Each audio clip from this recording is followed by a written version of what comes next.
বিসমিল্লাহির রহমানির রহিম। স্প্রেডার মেশিনের একটা ট্রলির পাদানি নষ্ট হওয়ার কারণে মেশিনে শব্দ করতো। এখন ওটা ঠিক করা হবে। এখন এটা খুলতেছি, এই যে খোলা হলো।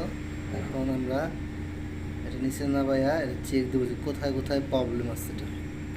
এটার ভিতরে 4টা চাক্কা আছে। এই যে একটা চাক্কা, এই একটা চাক্কা, 2টা, আর এই একটা চাক্কা, 3টা। এটা অরিজিনাল, আর এটা হলো এই চাক্কাটার প্রবলেম। এর জন্য মেশিনে শব্দ করে, এর জন্য এটা খুলে চেঞ্জ করা হবে।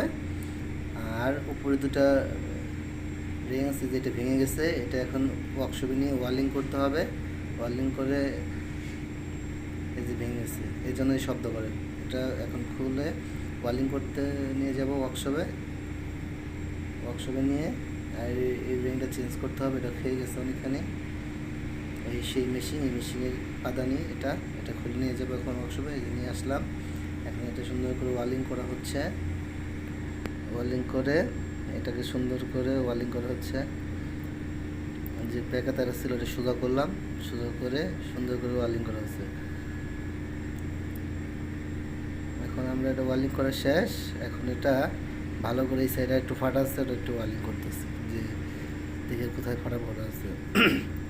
এটা কী করে এখন এই যে মেশিনে লাগাই দিলাম পাদানি। এই যে এটা উপরে অপারেটিং করে, এটার উপরে খাড়াইয়া মেশিন চালায়।